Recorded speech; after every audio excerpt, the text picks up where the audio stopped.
जय श्री राधा दोस्तों, आप सभी को छठ महापर्व की हार्दिक शुभकामनाएं। कार्तिक मास के शुक्ल पक्ष की षष्ठी तिथि को डूबते सूर्य को अर्घ्य देकर उत्सव मनाया जाता है। हम सब इस महापर्व को छठ के नाम से जानते हैं। इस व्रत में भगवान सूर्य की आराधना पूरी लगन और पूरी निष्ठा के साथ की जाती है। छठी मैया का यह पर्व पूरी श्रद्धा के साथ मनाया जाता है। इस व्रत को करने से आपकी संतान सदा सुखी रहती है, उसे दीर्घायु की प्राप्ति होती है। वहीं छठी मैया निसंतान लोगों की भी झोली भर देती है। आइए अब सुनिए छठी मैया की कुछ पौराणिक कथा। पहली कथा के अनुसार बहुत समय पहले की बात है। एक परिवार में माँ, बेटा और उसकी बहू रहती थी। बूढ़ी माँ छठ माता की परम भक्त थी। वह हर साल छठ माता का व्रत किया करती थी, परंतु बहू नए विचारों वाली थी। वह पूजा पाठ में विश्वास नहीं करती थी। एक बार जब बूढ़ी अम्मा छठ माता की पूजा कर रही थी, तो बूढ़ी अम्मा का बेटा आम की लकड़ी तोड़कर ला रहा था और पूजन की सामग्री भी बाजार से खरीद कर ला रहा था। तभी बूढ़ी अम्मा की बहू बूढ़ी अम्मा पर हंस रही थी और कहने लगी, अम्मा दुनिया कहां से कहां पहुंच गई, लोग आसमान को छू रहे हैं, आप आज भी इतनी अंधविश्वासी हो। पढ़ी लिखी बहू की बात का बूढ़ी अम्मा पर कोई असर नहीं पड़ा। बूढ़ी अम्मा तो अपनी ही धुन में मस्त थी। जब बूढ़ी अम्मा पूजा करने को तैयार हुई, परंतु बहू ने कहा, माई यह सब बेकार है, इस उम्र में 3 दिन भूखी रहोगी तो बीमार पड़ जाओगी, अपनी सेहत को भी बिगाड़ लोगी। भूख प्यास से ना जाने क्यों लोग खुद को सताते हैं। नई बहू की यह बातें सुनकर उसके भोलेपन पर बूढ़ी माँ मुस्कुराने लगी और कहा, अरे बहू, शादी के बाद मेरी संतान नहीं हो रही थी, तब मैंने यही व्रत किया था। तब छठी मैया ने मेरी पुकार सुन ली। तुझे पता है बहू, यह तेरा पति भी छठी मैया का ही प्रसाद है। यह अंधवास विश्वास नहीं है बहू, माता का कण कण में वास है। मेरी बात को मानो, तुम भी मेरे साथ छठी मैया के व्रत को कर लो, तो छठी मैया तेरी भी गोद भर देगी। मगर वह नए युग की सोच वाली बहू कहाँ सुनने वाली थी।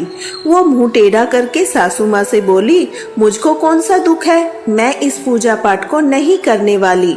सुंदर पति मिला है, जीवन में सब कुछ मिला है, आलीशान घर है, दिन रात मस्त रहती हूँ। पूरे गांव में मुझ जैसा धनवान कहाँ।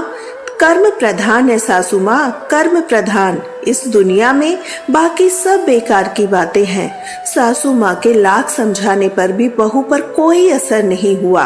वह नास्तिक थी, बार बार छठी माता की बुराई किए जा रही थी। तब उसका पति वहाँ आया। उसने भी उसको समझाने की बहुत कोशिश की। उसने कहा, देखो प्रिय, देवी देवताओं के आगे अहंकार करना ठीक बात नहीं। तुम भी व्रत और पूजा करने में माँ का सहयोग करो। लेकिन वह तो अपने पति की भी बात को मानने को तैयार नहीं थी। बहू सीधे सीधे बोल दी कि मुझे नहीं पड़ना इस अंधविश्वास के चक्कर में। पति भी थक गया उसे समझाते समझाते। बोला, ठीक है, तुम्हें जो करना है वही करो। मैं तो छठ माता का घाट सजाने जा रहा हूँ, जिससे मेरी माँ छठी मैया के श्री चरणों में अपने सिर को झुका सके। बेटा हाथ में कुंडल लेकर घाट पर चला जाता है। छठ माता की पूजा के लिए सुंदर घाट बनाने की तैयारी में जुट जाता है। अपनी माँ की पूजा की तैयारी में माँ की मदद करता है। आम की लकड़ी को जलाकर अपनी माँ के साथ ठेकुआ सिकवाता है। पूरी श्रद्धा भाव से दोनों माँ बेटे छठ का पर्व मनाते हैं। बूढ़ी अम्मा के बेटे ने घर और द्वार को गाय के गोबर से लीपा। उसी समय उसकी पत्नी पाँव में सैंडल पहने हुए वहाँ से गुजरती है।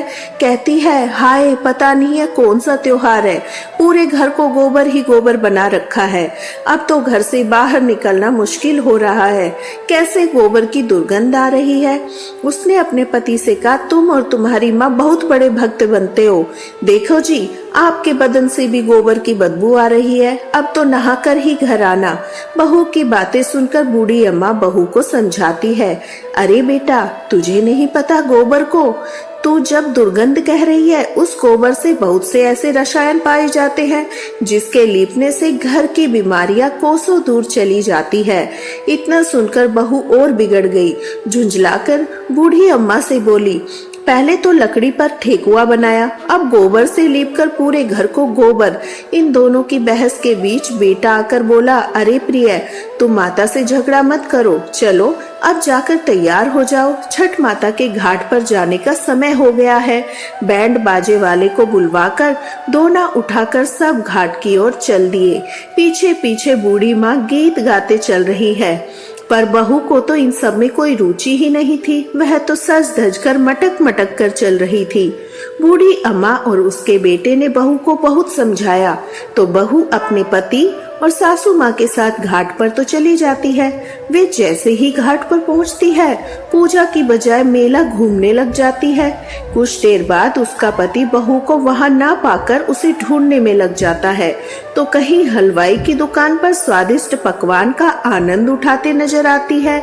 वह उससे कहता है, प्रिय, यह क्या करती हो तुम? यहाँ तक आई हो तो माँ के साथ बैठो। तो पत्नी ने झुंझलाकर कहा, जी मैं पूजा पाठ नहीं करने वाली और ना ही घाट पर आने वाली हूँ, मैं तो मेला घूमूंगी, जम के खाऊंगी और पीऊंगी। तुम अपना पूजा पाठ करो, मेरा पूजा पाठ से कोई लेना देना नहीं है। इतनी बहस आपस में सभी लोग देख रहे थे। शर्मिंदा होकर वह पति वहां से चला गया। छठ के घाट की ओर जाने लगा। एक खड़ा करने को वही बेटा घाट की ओर जाता है। जैसे ही वह नहाने को वह डुबकी लगाता है तो वह डूब जाता है। डूबता डूबता वह जोर से चीखने लगता है, बचाओ बचाओ, लेकिन किसी को भी यह आवाज कहां से आ रही है पता ही नहीं चला। कोई तो जाओ ढूंढ के लाओ, सब यही चिल्लाने लगे। जैसे ही बूढ़ी अम्मा को पता चला उसका बेटा नदी में डूब गया, छाती पीट पीट कर रोने लगी। छठी मैया से सवाल करने लगी, अरे माँ, मैं माँ हूँ, तुम भी एक माँ हो। तुम कैसी माँ हो जिसने एक माँ से उसका बेटा छीन लिया? जब से मेरी शादी हुई है मैं पिछले 30 साल से आपकी पूजा करती आ रही हूँ। माँ बोली, मेरी भक्ति में कौन सी कमी रह गई जो तूने मेरी गोद को सूना कर दिया? मुझसे और मेरे लाल से ऐसी कौन सी भूल हो गई, बोलो, जो तूने मेरे लाल को छीन लिया? अरे माँ, मैं तो छठ घाट तेरी पूजा करने आई थी, तूने तो मेरी ही दुनिया उजाड़ दी। माँ, यदि जाने अनजाने में कोई गलती हो गई हो तो उसकी सजा मेरे बेटे को मत दो, मेरा लाल लौटा दो। यदि तूने मेरा लाल नहीं लौटाया तो यह तेरी बूढ़ी भक्त इसी नदी में कूदकर अपना प्राण त्याग देगी। अब या तो मेरे बेटे को लौटा दो या मेरे भी प्राण ले लो। उधर मेले में सबको आग्रह किया जा रहा था। छठ घाट पर आए सभी व्यक्तियों को सूचित किया जाता है, घाट के गहरे पानी में ना जाए। अभी अभी सूचना मिली है, एक व्यक्ति गहरे पानी में डूब गया है। पानी में आगे जाने पर खतरा होने की आशंका है, इसलिए कोई भी नदी के गहरे भाग में न जाए। यह बात सुनकर बहू दौड़ी दौड़ी आती है। वहां जाकर देखती है उसकी सासू माँ दहाड़ मारकर रो रही है। उसका पति इस दुनिया में नहीं रहा और उसे सदमा लग जाता है। वह जोर जोर से चिल्लाने लगती है, चीखने लगती है और रोने लगती है। पागलों की तरह लोगों की ईंख को उठाकर फेंकने लगती है। चीख चीख कर बूढ़ी माँ से पूछती है, मैंने तो पहले ही कहा था माँ, छठ व्रत की पूजा में मत पड़ो, यह सब ढोंग है, अंधविश्वास है। तेरा ध्यान न देने के कारण आज मेरा पति मुझसे दूर चला गया है। अपनी माता को भला कहते हुए वह छठी माता को कोसने लगी। इस घटना को देखकर वहां खड़े सभी लोग की सांसें रुक जाती है। सब लोग आपस में बातें करते हैं कि बेचारी के साथ बहुत बुरा हुआ। मन ही मन सभी लोग छठ माता को पुकारने लगते हैं, हे माँ, इस बूढ़ी माँ की पुकार सुन लो। अब छठ माता तो है ही दयालु, वह कभी अपने भक्तों को निराश नहीं करती, कभी उन्हें बेसहारा और उदास नहीं छोड़ती। इधर पुत्र वियोग में बूढ़ी माँ अपनी जान देने के लिए पानी में जाती है। जैसे ही नदी के पानी की एक लहर उठती है, वह लहर किनारे की ओर जोर से आती है। उसी लहर में से उस बूढ़ी माँ का बेटा भी बाहर निकल आता है। इस दृश्य को देखकर वहां खड़े सभी लोगों की आंखें खुली की खुली रह जाती है। सबकी आंखों में आंसू आ जाते हैं। बाद में बूढ़ी माँ जोर जोर से रोती है। बहू भी खुशी के आंसू को रोक नहीं पाती। यह सारा दृश्य चल ही रहा था, बादलों से बिजली के कड़कने की आवाज आती है। आकाशवाणी में छठी माता ने कहा, मेरी पुत्री, मैं किसी का भी अहित नहीं करती। मैं तुम्हारी आंखों से अज्ञान का पर्दा हटाने के लिए तुम्हारे पति को पानी में डुबोया था। पुत्री, मैं सदैव अपने भक्तों की रक्षा करती हूँ। इस कलयुग में जो भी भक्त पूरी श्रद्धा से सच्चे मन से मेरी पूजा करता है, मैं उसकी सभी मनोकामना पूर्ण करती हूँ। इतना कहकर छठी माता अंतर्धान हो गई। वहाँ खड़े सभी भक्तों ने छठी माता के नाम के जयकारे लगाए। अब बहू को भी पछतावा होता है, वो भी अब से छठी माई पर विश्वास करने लग जाती है। उसने भी छठी माता का व्रत किया। उनकी पूजा करने के लिए वो घाट पर आई। सास, बहू और बेटे ने खुशी खुशी सब मिलकर छठी माता की पूजा की। हे छठी माता, आपने जैसे बहू और सास पर अपनी कृपा को किया, वैसे ही हम सब पर भी अपनी कृपा बनाए रखना। प्रेम से बोलिए छठी माता की जय। अब सुनिए छठी माता की दूसरी कथा। पौराणिक कथा के अनुसार प्रियव्रत नाम के एक राजा थे। उनकी पत्नी का नाम मालिनी था। दोनों ही कोई संतान ही थी। इस बात से राजा और उसकी पत्नी बहुत दुखी रहते थे। उन्होंने एक दिन संतान प्राप्ति की इच्छा से महर्षि कश्यप द्वारा पुष्टेष्टि यज्ञ कराया। इस यज्ञ के फलस्वरूप रानी गर्भवती हो गई। 9 महीने बाद संतान सुख को प्राप्त करने का समय आया तो रानी को मरा हुआ पुत्र प्राप्त हुआ। इस बात का पता लगने पर राजा को बहुत दुख हुआ। संतान शोक में वह आत्महत्या का मन बना लेता है। लेकिन जैसे ही राजा ने आत्महत्या करने की कोशिश की तो उसके सामने एक सुंदर देवी प्रकट हुई। देवी ने राजा को कहा, मैं षष्ठी देवी हूँ। मैं लोगों को पुत्र का सौभाग्य प्रदान करती हूँ। इसके अलावा जो सच्चे मन से मेरी पूजा करता है, मैं उसके सभी प्रकार के मनोरथ को पूर्ण कर देती हूँ। यदि तुम मेरी पूजा करोगे तो मैं तुम्हें पुत्र रत्न प्रदान करूंगी। देवी की बातों से प्रभावित होकर राजा ने उनकी आज्ञा का पालन किया। राजा और उनकी पत्नी ने कार्तिक शुक्ल की षष्ठी तिथि के दिन देवी षष्ठी के पूरे विधि विधान से पूजा की।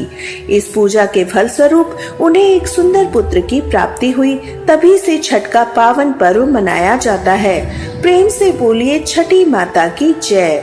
अब आप सुनिए सूर्य भगवान की कथा। प्राचीन काल में एक बुढ़िया माई रहती थी। वह नियमित रूप से रविवार का व्रत करती थी। रविवार के दिन सूर्योदय से पहले उठकर बूढ़ी माई स्नान से निवृत्त होकर आंगन को गोबर से लीपकर स्वच्छ करती थी। उसके बाद सूर्य भगवान की आराधना करते हुए रविवार व्रत की कथा सुनकर सूर्य भगवान को भोग लगाकर ही दिन में एक समय भोजन करती थी। सूर्य भगवान की अनुकंपा से बुढ़िया माई को किसी प्रकार की चिंता और कष्ट नहीं था। धीरे धीरे उसका घर धन धान्य से भर गया। उस बुढ़िया को सुखी होते देखकर उसकी पड़ोसन उससे जलने लगी। बुढ़िया ने कोई गाय नहीं पाल रखी थी, अतः अपने पड़ोसिन के आंगन से गाय का गोबर लाती थी। पड़ोसिन ने कुछ सोचकर अपनी गाय को अंदर बांध दिया। रविवार को गोबर ना मिलने पर बुढ़िया माई अपना आंगन नहीं लीप सकी। आंगन न लीप पाने के कारण उस बुढ़िया माई ने सूर्य भगवान को भोग भी नहीं लगाया। उस दिन स्वयं भी भोजन नहीं किया। सूर्यास्त होने पर बूढ़ी माई भूखी प्यासी हो गई। प्रातः काल सूर्योदय से पूर्व उस बुढ़िया माई की आंख खुली तो वह अपने आंगन में एक सुंदर गाय और उसके बछड़े को देखकर हैरान हुई। गाय को आंगन में बांधकर उसे जल्दी से चारा पानी खिलाया। पड़ोसी ने उस बुढ़िया माई के आंगन में बंधी गाय और बछड़े को देखा। वह उससे और अधिक चलने लगी। तभी गाय ने सोने का गोबर दिया। गोबर को देखते ही पड़ोसन की आंखें फटी रह गई। पड़ोसन ने उस बुढ़िया माई को आसपास न देखकर तुरंत उस गोबर को चुरा लिया और अपने घर ले गई।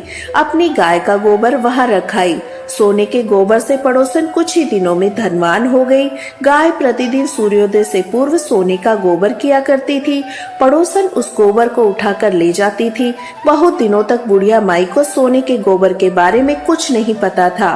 बुढ़िया माई पहले की तरह रविवार को भगवान सूर्य देव का व्रत किया करती थी, कथा सुनती थी। लेकिन सूर्य भगवान को जब पड़ोसन की चालाकी का पता चला तो उन्होंने तेज आंधी चलाई। आंधी का प्रकोप देखकर बुढ़िया माई ने गाय को घर के अंदर बांध दिया। सुबह उठकर बुढ़िया माई ने देखा गाय ने सोने का गोबर दिया तो उसे बहुत आश्चर्य हुआ। उस दिन के बाद बुढ़िया माई गाय गाय को घर के भीतर बांधने लगी। सोने के गोबर से बुढ़िया माई कुछ ही दिनों में धनवान हो गई।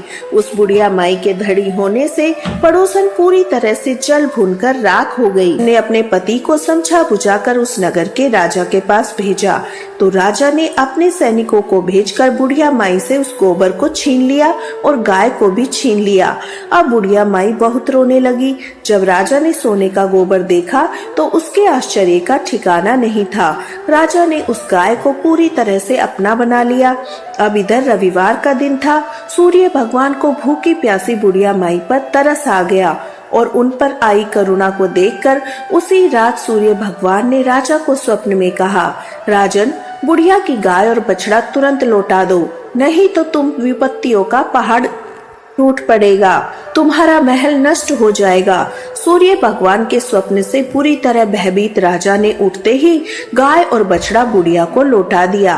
राजा ने बहुत सा धन देकर बुढ़िया माई से अपनी गलती के लिए क्षमा मांगी।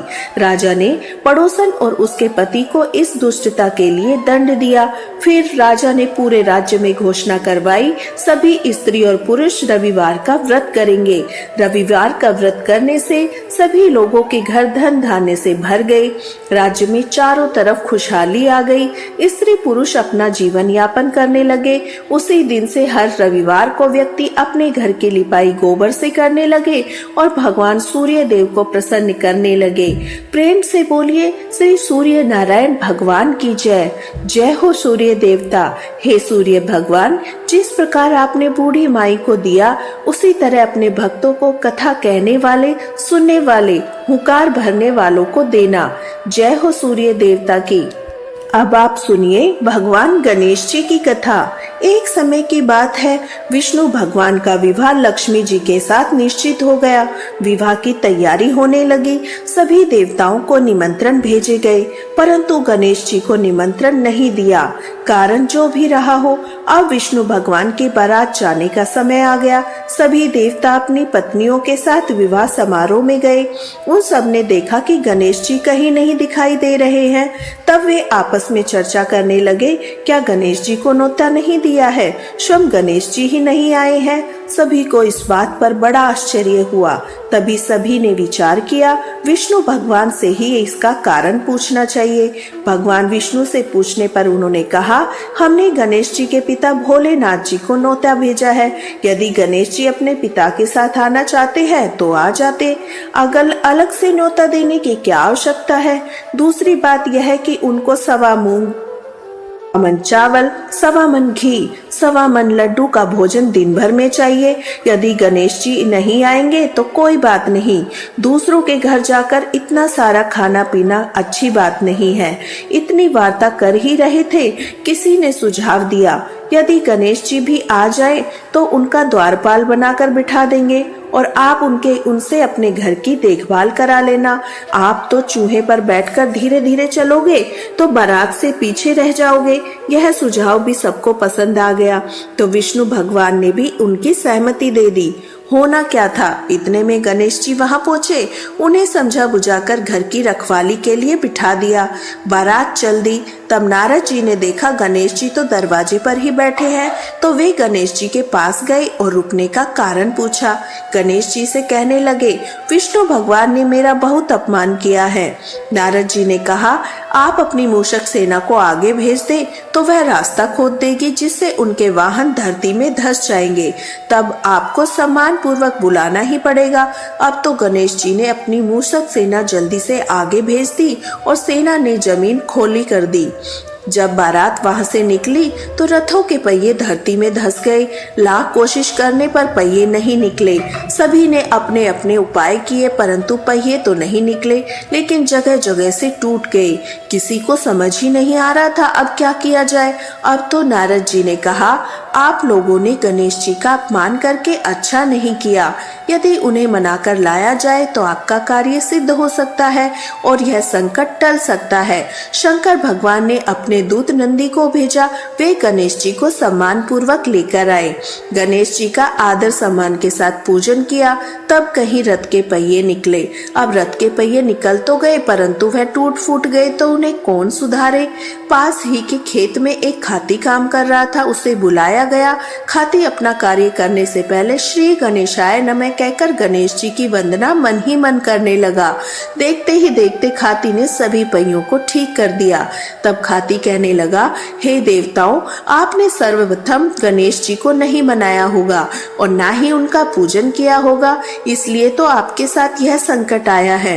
हम तो मूर्ख और अज्ञानी हैं, फिर भी गणेश जी का पूजन करते हैं, उनका ध्यान करते हैं। आप लोग तो देवतागण हैं, फिर भी आप गणेश जी को कैसे भूल गए? अब आप लोग भगवान श्री गणेश जी की जय जयकार कीजिए, आपके सब काम बन जाएंगे, कोई भी संकट नहीं आएगा। अब सबको अपनी अपनी गलती का पश्चाताप हुआ। सबने भगवान गणेश जी की जय जयकार करते हुए बारात वहां से चल दी। विष्णु भगवान का लक्ष्मी जी के साथ विवाह संपन्न करा के सभी शयकुशल घर लौट आए। हे गणेश जी महाराज, आपने जैसे विष्णु भगवान के कार्य को सिद्ध किया, वैसे ही सभी के कार्यों को सिद्ध करना। बोलो गणेश जी महाराज की जय। अब आप सुनिए लपसी और तपसी की कहानी। एक लपसी था और एक था तपसी। तपसी हमेशा भगवान की तपस्या में लीन रहता था। लपसी रोजाना 1.25 शेर की लापसी बनाकर भगवान को भोग लगाकर भोजन कर लेता था। एक दिन दोनों लड़ने लगे। तपसी बोला, मैं रोज भगवान की तपस्या करता हूँ, इसलिए मैं बड़ा हूँ। लपसी बोला, मैं रोज भगवान को 1.25 शेर लापसी का भोग लगाता हूँ, इसलिए मैं बड़ा हूँ। नारद जी वहाँ से गुजर रहे थे। उन्होंने दोनों को झगड़ा करते हुए देखकर पूछा, तुम दोनों क्यों लड़ रहे हो? तपसी ने खुद को बड़ा होने का कारण बताया तो लपसी ने खुद को बड़ा होने का कारण बताया। नारद जी बोले, तुम्हारा फैसला मैं करता हूँ। दूसरे दिन लपसी और तपसी नहाकर अपनी रोज की भक्ति करने लगे तो नारद जी ने छुपकर 1.25 करोड़ की एक अंगूठी उन दोनों के आगे रख दी। तपसी की नजर उस अंगूठी पर पड़ी। उसने चुपचाप अंगूठी उठाकर अपने नीचे दबा ली। लपसी की नजर जब अंगूठी पे पड़ी तो उसने ध्यान नहीं दिया। भगवान का भोग लगाकर लापसी खाने लगा। नारद जी सामने आए तो दोनों ने पूछा कि कौन बड़ा है, तो नारद जी ने तपसी से खड़ा होने को कहा। वह खड़ा हुआ। उसके नीचे दबी हुई अंगूठी दिखाई दी। नारद जी ने तपसी से कहा, तपस्या करने के बाद भी तुम्हारी चोरी करने की आदत नहीं गई, इसलिए लपसी बड़ा है। तुम्हें तुम्हारी तपस्या का कोई भी फल नहीं मिलेगा। तपसी शर्मिंदा होकर माफी मांगने लगा। उसने नारद जी से पूछा, मेरी तपस्या का फल कैसे मिलेगा? नारद जी ने कहा, यदि कोई गाय और कुत्ते की रोटी नहीं बनाए तो तुझे फल नहीं मिलेगा। यदि कोई ब्राह्मण को भोजन कराकर दक्षिणा नहीं देगा तो वह फल तुझे मिलेगा। यदि कोई साड़ी के साथ ब्लाउज नहीं देगा तो फल तुझे मिलेगा। यदि कोई दिए से दिया जलाएगा तो फल तुझे मिलेगा। यदि कोई सारी कहानी सुने लेकिन तुम्हारी कहानी नहीं सुने तो फल तुझे मिलेगा। उसी दिन से हर व्रत की कथा कहानी के साथ लपसी और तपसी की कहानी भी सुनी और कही जाती है। प्रेम से बोलिए छठी माता की जय, सूर्य भगवान की जय। आप सभी का छठी माता का व्रत सफल हो। आप पर और आपके पूरे परिवार पर छठी माता और सूर्य भगवान की कृपा सदा बनी रहे। जय श्री राधा। आपको आज की वीडियो पसंद आई हो तो वीडियो को लाइक करके चैनल को सब्सक्राइब करना मत भूलिएगा और कमेंट में छठी माता और सूर्य भगवान की जय जयकार जरूर लिखिएगा। आप सभी को छठ पर्व की हार्दिक शुभकामनाएं।